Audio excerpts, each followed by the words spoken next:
1. It was when I was 20. I'm female and I worked as an English teacher at a little English institute thing. Whatever.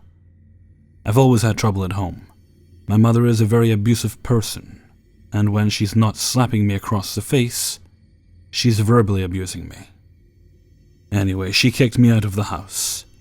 I went to work and called my best friend, and I stayed over at her house. I stayed there for 3 days until one of my coworkers said, "Remember what they say, dead man lasts 3 days before stinking up the place," meaning I might be overstaying my welcome at my best friend's house. So I lied to her and said everything was fine back at my place and panicked while nighttime came rolling in.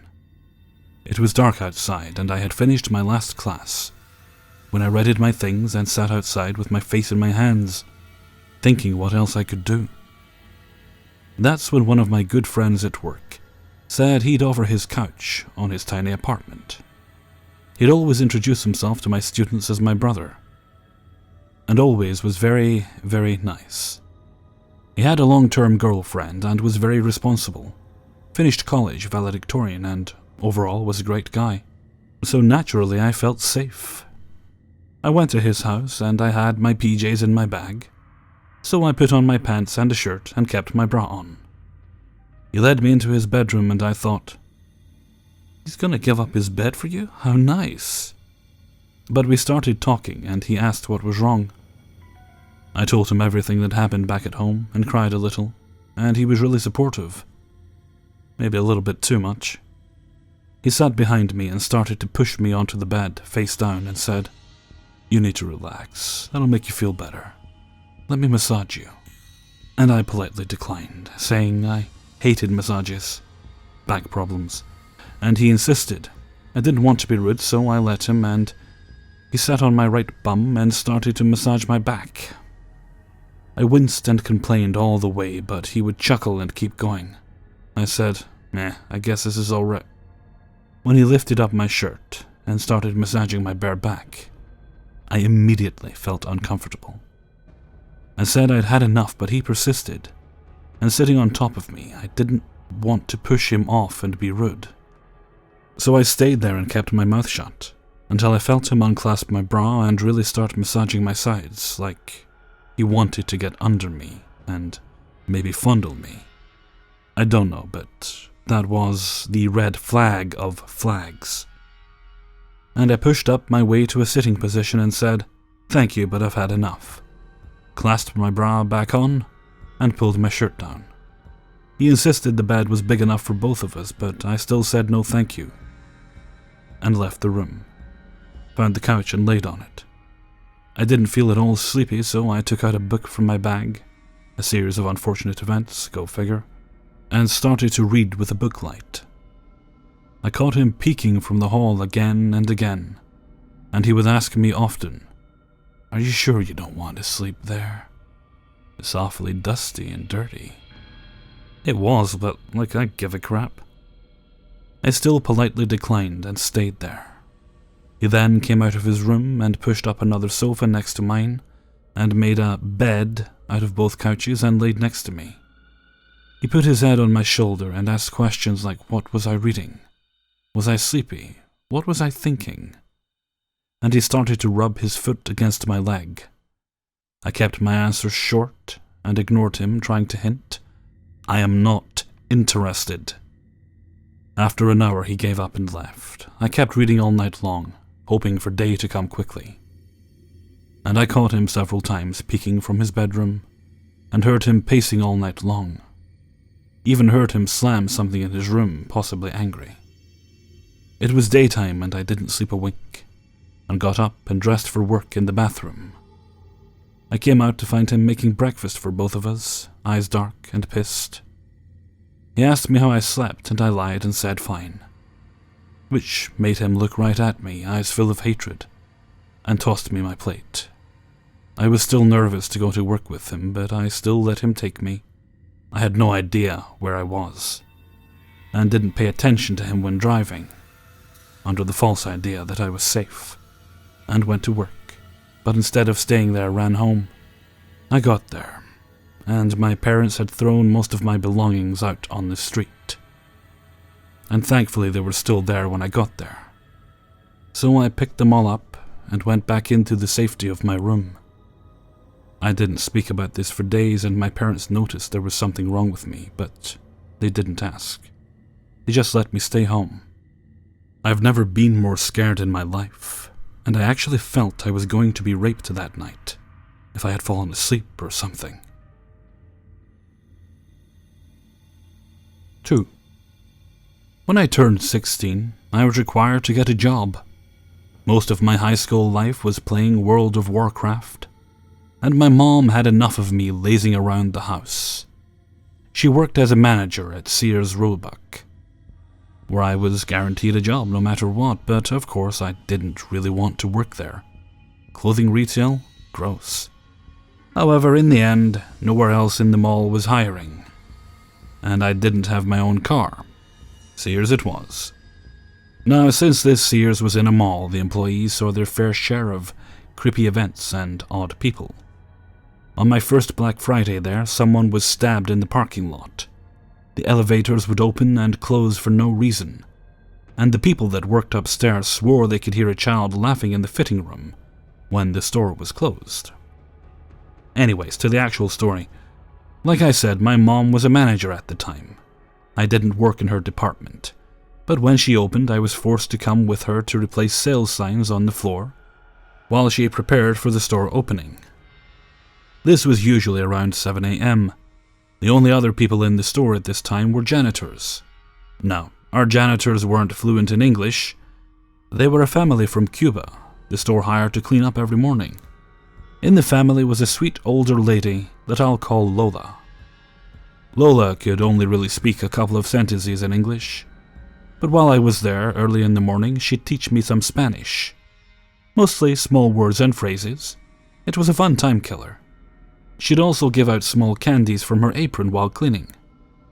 Her job was to clean the restrooms from the nights before, which, trust me, was always disgusting. The restrooms in that Sears were a horror story on their own. However, there was one morning where the restrooms reached a whole new level of creepiness. I went into work with my mom at 7 a.m., replacing signs in the home fashions department on the second floor, while Lola cleaned the restrooms downstairs. It's a normal morning so far. I'm yawning and bitching to myself that it sucks having to be there so early. And then I hear a scream. Not just any scream, a piercing, loud scream that leaves me jumping so hard, I nearly scream in return. Rushing downstairs, I passed the restrooms where Lola had been cleaning, and I saw her running out, a look of true horror on her face. My mom, who had been running to see what the fuss was about, sees Lola's face and my confused and worried expression, and then walks into the bathroom. My first thought was, shit, there was a dead fetus in the toilet. Or someone wrote something satanic on the bathroom stalls. My mom finally comes out of the stalls, face pale. "We're calling the cops," she whispers to me before rushing to a phone. By now I'm extremely uneasy. Did someone get murdered? I peek into the restroom, where I hear very quiet, very eerie whispering. What I see next has me chilled to the bone. Sitting on the toilet with the stall door wide open was a lady. The lady looked disheveled, hair a frizzy mess, skin sickeningly white, face empty. She's staring right through me and her lips are moving. She's murmuring, no, chanting. Finally, I step out of the bathroom, and by this time, my mom is back and the cops are on their way. Lola is still reasonably freaked out, crouched down near a shelf praying in her native language. The cops finally arrive and escort the chanting lady out of the restrooms, and my mom and I talk to one of the officers. And you know what the most disturbing part of all of this is? This Sears store had a security system, a pretty good one. Sensors throughout the store that, once the store was closed, would immediately go off and the cops would be notified instantly. But the alarms never went off that night, and upon close inspection, was revealed to still be fully functioning. But the security system never sensed anyone in the store, and the cops were never alerted. This chanting lady had been sitting on the toilet, murmuring in the darkness, not moving a single inch, for 9 hours straight. We never figured out why or even how. My mom asked our security officers about it taped to the cameras. Once they came in and, after reviewing it, discovered that the camera that showed the entrance of the bathroom had been broken. Lola quit a couple days after, and I never saw her again. I'm now 22 and live in a different city, work at a different job. But I rarely use the restrooms in public anymore. Always still kinda scared I'll hear chanting.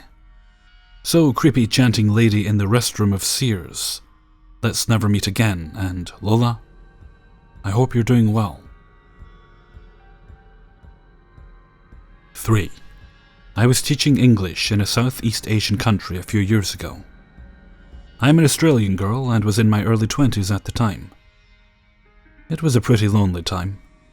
The classes I taught were night classes for young adults, and my fellow teachers were quite cliquey, and I had yet to break into their inner circle. I had made friends, but not many close ones.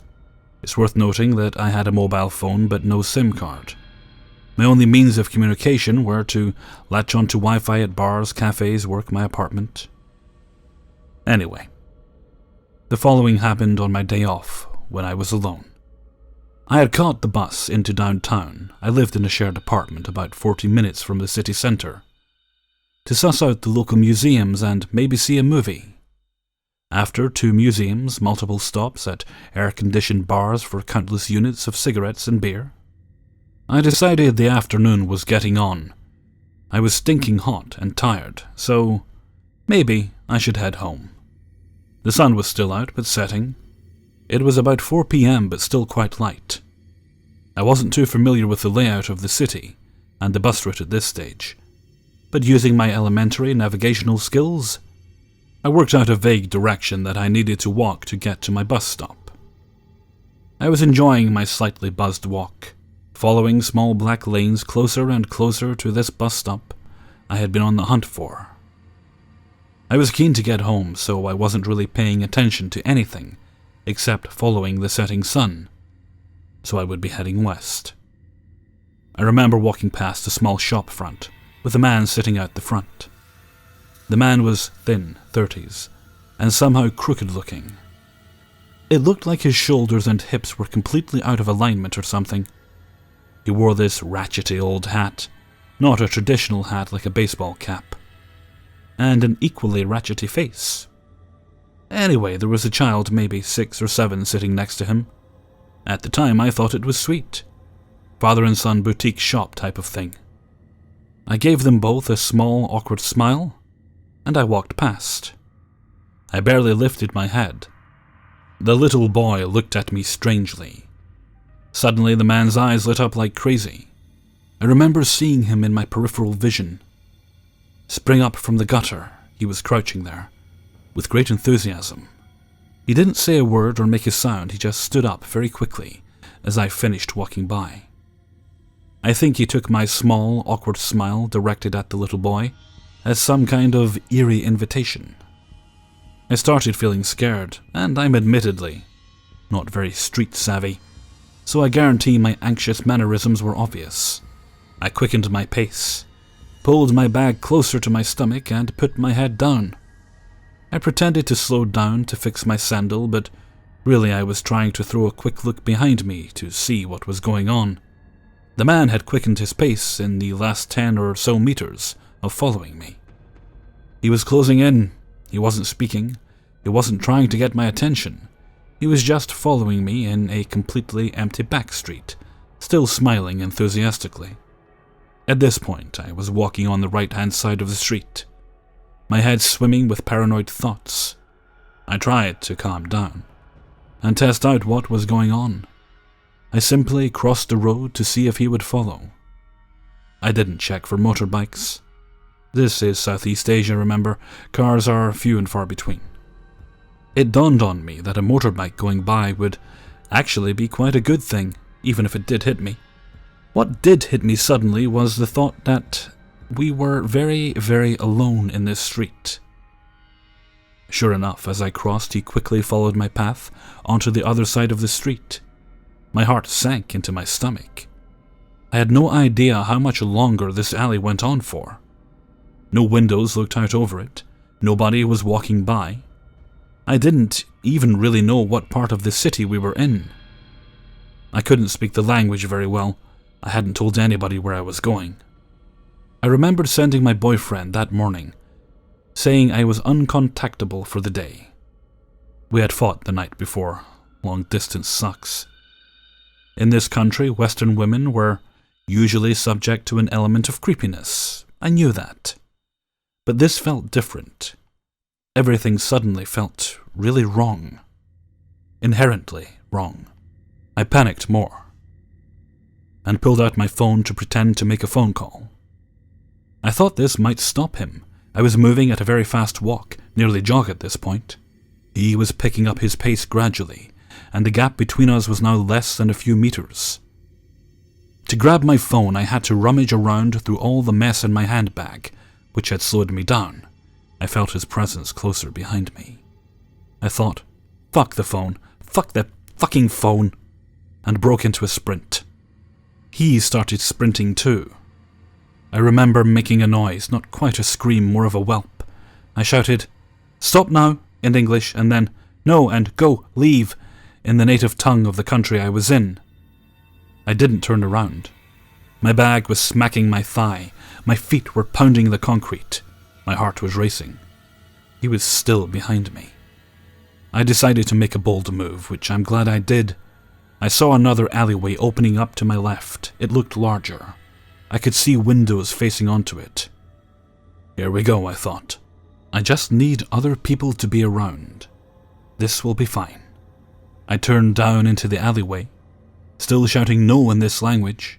I couldn't see any faces in the windows. There were bikes out the front of people's houses, so it was likely there were people around. I kept sprinting. Then I got super fucking lucky. After a few bends in this alley, I saw a huge intersection on the other side. I'm talking 8 or so lanes of traffic all over each other. This man was still pursuing me. I refused to look him in the eye, but he was fearless. He could hear me shout, and that hadn't stopped him. I finally thought, "Ha, fuck you, buddy," when I saw the intersection. It was finally over, thank fuck. I exited the alley and saw the sweet comfort of buzzing motorcycles and other people's faces in front of me. I had no idea where I was in relation to the bus stop. I immediately decided I was avoiding public transport today, so I looked for a taxi. I knew there were some legitimate private taxi companies and some dodgy ones by this stage. I waited until I saw a trusted brand parked on the other side of the intersection. I was fine. This was fine. The man had stopped when he'd seen me move into the busyness of the road. I glanced over my shoulder, and the motherfucker stood there, waving at me from the exit point of the alleyway and the intersection. Just waving fucking casually. I recoiled in disgust, crossed my arms over my chest, something I do to relieve a bit of anxiety, and kept walking at a steady pace towards the cab. I hop in the cab and make my best attempt at speaking the local language, telling the driver my address and basic directions on how to get there. The driver had trouble understanding me. Can you blame him? The Australian accent is bloody terrible. So I pulled out my notebook and wrote the address down for him. Unfortunately, my writing was quite difficult for him to read too. So I slowed down and tried to explain it more clearly. I wasn't really paying attention to anything going on, except helping the driver understand where I wanted to go. I heard the back door of the cab slam. The driver and I swung around. There he fucking was. He had gotten into the cab with me. I was in shock. I spluttered. The nerve on this guy. He started barking instructions at the driver, who was clearly confused. My basic understanding of what he said was, "I'm going with her. She is my girlfriend. Take us away from the city." I'm guessing my stalker had assumed I didn't understand any of his language. But I did, and that message worried me. I was alone in a car with two strange men in a foreign country, and one had the explicit intent of kidnapping me. What kind of ridiculous position is that to be in? So I did what any insane, terrified person would do. I screamed, illegibly, in no language that made any sense. I did everything I could to convey to this driver that I was unsafe. I made strange wailing noises and basically said no over and over again. The driver looked at both of us, confused out of his fucking mind, waiting for the prank cameras, I'm guessing. After about a minute of me screaming at the driver and my stalker, who had begun to touch my hair from the back seat, despite me swatting him away multiple times, the driver got the shits and said something very threatening in their language. The driver turned the keys, walked around to the stalker in the back seat, and verbally abused him, waving his keys in his face. The stalker man put on his "what can you do, eh?" face, smug-ass little dickworm. He finally got out of the car and tried to tug on my hair as he got out. The driver took me to my apartment, where, in his language, I brokenly tried to explain what had happened. Turned out this lovely gentleman did speak a little English, so I tried to give him the full story as best I could. He dropped me at home 40 minutes later, tried to refuse a fee, but I stuck 3 times the actual fare in the driver's door as I got out. I'll never be able to thank him properly for picking up on the universal language of distress, and handling it with such kindness. Still, creepy man who abandoned his kid to chase me senselessly through a city? Let's not meet again. Moral of the story, don't give off awkward, scared vibes, is an invitation that says, I'm probably incapable of defending myself if need be. Also, there's a reason I didn't include the specific country. I actually loved every country in Southeast Asia, so goddamn much. And this story was pretty much the only negative thing that happened to me. The people there overall are kind and warm, and I won't taint the country's reputation because of one weirdo. Hey everyone, Hellfreezer here, and thank you very much for listening to 3 True Scary Stories, episode 154. Thank you very much to everyone who allowed me to use their stories in this video. I am very grateful to all of you. Okay, let's see, where are we now? This will be the Wednesday when you see this, so I believe I should be able to have a glitch video ready for you tomorrow. We'll have paranormal there on Friday, already set for that. And I think we're looking pretty good for a TIFU on Saturday. So fingers crossed we should be okay for both of those. Let me think, any news coming up? Oh yes, I got an offer to do a collaboration today. I'm not going to say who it is yet, but when it's out, I'll link you all to it. It is kind of like it was with Mad Mike. It's a bigger YouTuber than me, someone who's been at it quite a bit longer than I have, and we're one of the people whose work encouraged me to make my own videos, so I'll let you guys know when that's up.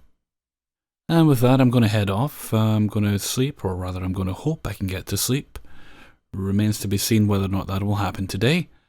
So until next time, thank you very much for listening, and take very good care of yourselves.